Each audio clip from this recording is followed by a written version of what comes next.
मित्रों, गांव के पूर्वी कोने में एक पुरानी हवेली थी। गांव के लोग उसे भूतिया हवेली के नाम से जानते थे।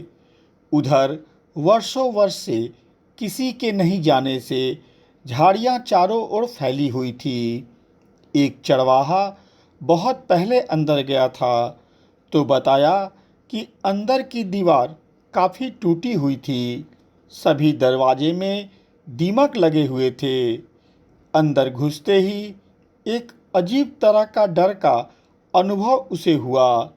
दिन में तो कभी-कभी चरवाहे के जानवर भटक कर उधर चले जाते थे, जिसे लाने के लिए चरवाहे लोगों को जाना पड़ता था।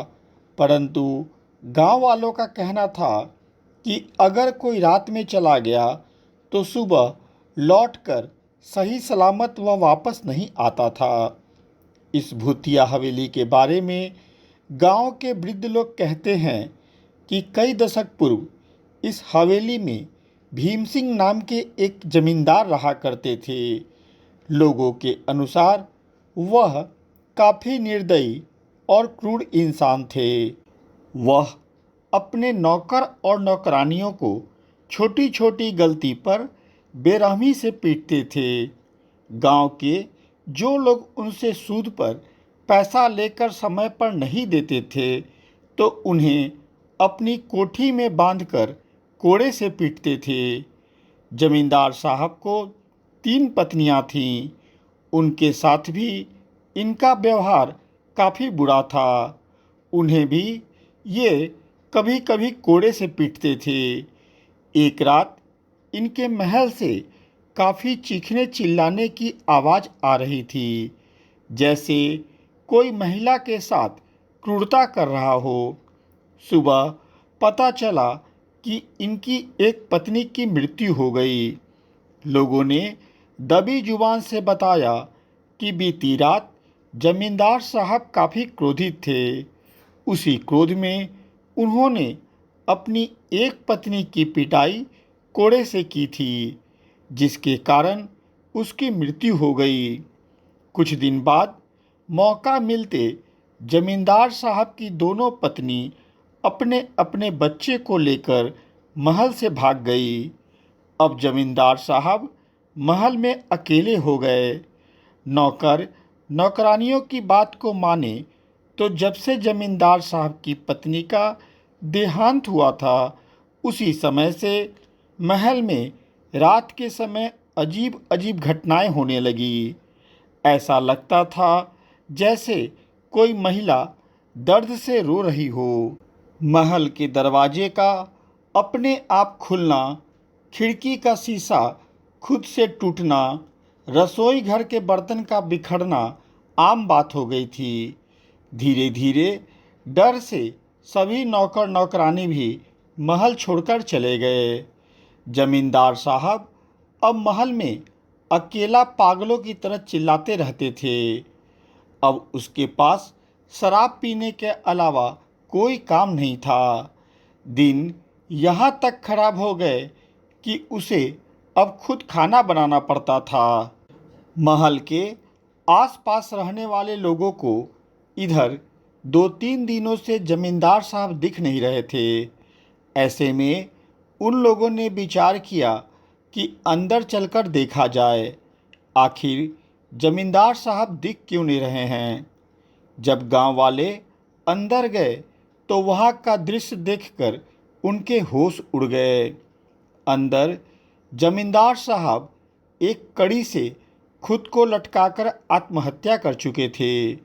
सभी लोगों ने उनके शरीर को उतारा और दाह संस्कार किया।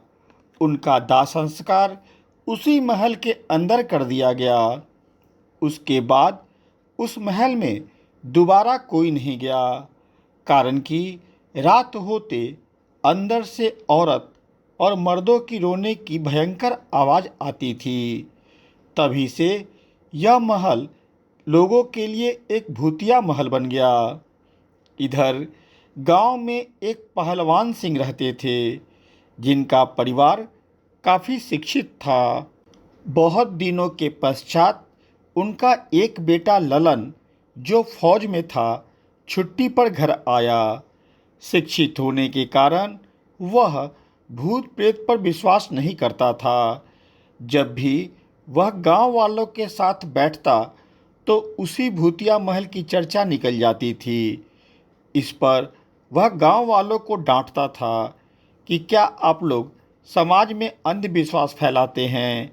भूत प्रेत कुछ नहीं होता है, बस यह मन का भ्रम है। ललन सोचा कि गांव वालों के दिमाग से भूतिया हवेली का डर दूर करना जरूरी है, नहीं तो लोग हमेशा परेशान रहेंगे।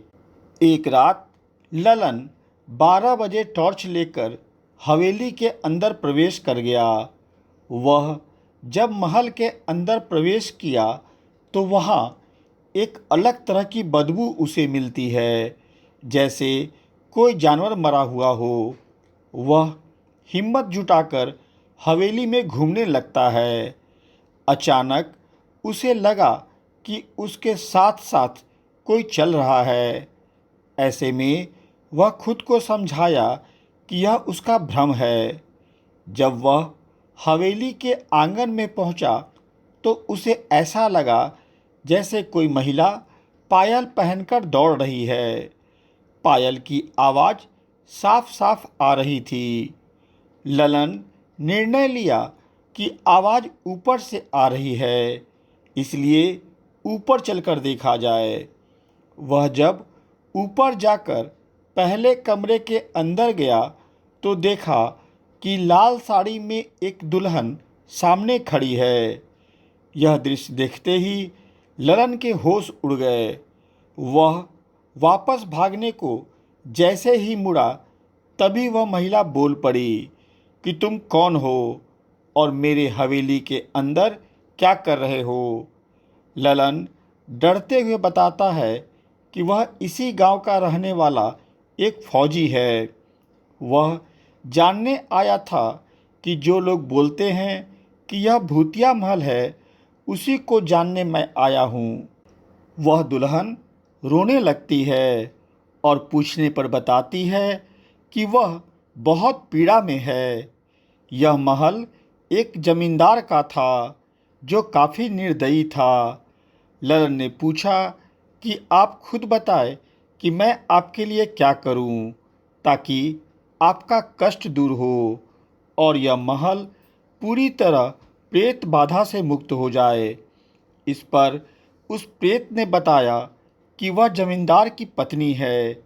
एक रात जमींदार ने शराब के नशे में उसे बहुत मारा, जिससे उसकी मृत्यु हो गई। मृत्यु होने के बाद जमींदार ने इस महल के तहखाने के एक बक्से में मेरे शरीर को बंद कर दिया, जिससे मेरी मुक्ति नहीं हो पाई है। मेरा दाह संस्कार भी नहीं किया गया। मुझे तुम मुक्ति दिला दो। उस प्रेत की बात को सुनकर ललन तहखाने में जाता है, जहां उसे एक पुराना संदूक दिखता है। जब वह संदूक को खोलता है तो उसमें एक कंकाल उसे पड़ा मिलता है। वहाँ भी अचानक वह प्रेत पहुँच जाती है और बताती है कि यह कंकाल उसी का है जो जमींदार ने बंद कर रखा था। फिर वह ललन से कहती है कि महल के आंगन के बीच तुम लकड़ी सजाकर मेरे कंकाल का दाह संस्कार कर दो। इसके संस्कार न होने के कारण मैं प्रेत योनि में भटक रही हूँ। ललन ने वैसा ही किया। आंगन में चिता जलाने के लिए लकड़ी इकट्ठा कर सजाया और उस पर कंकाल को रखकर आग लगा दी। आग लगते वह प्रेत धुआं बनकर विलीन हो गया और जाते जाते उसने ललन को धन्यवाद किया और बोला कि आज से यह महल पूरी तरह प्रेत बाधा से मुक्त हो जाएगी। रात भर में ललन सारा कार्य कर सुबह गांव वालों के बीच आया और रात की सारी कहानी बताई। ललन की बात को सुनकर गांव वाले काफ़ी प्रसन्न हुए और ललन के बहादुरी की तारीफ भी करने लगे। पूरे गांव में ललन की ही चर्चा होने लगी। इस प्रकार एक बहादुर फौजी ने सारे गांव वालों को प्रेत बाधा से छुटकारा दिला दिया। समय के साथ गांव वाले भी महल में अंदर जाकर घूमने लगे। उन लोगों के मन से महल का डर पूरी तरह निकल गया। मित्रों, आपको मेरे द्वारा प्रेषित यह वीडियो अच्छी लगी हो तो कृपया मेरे चैनल को लाइक, सब्सक्राइब और शेयर अवश्य कर दें। धन्यवाद।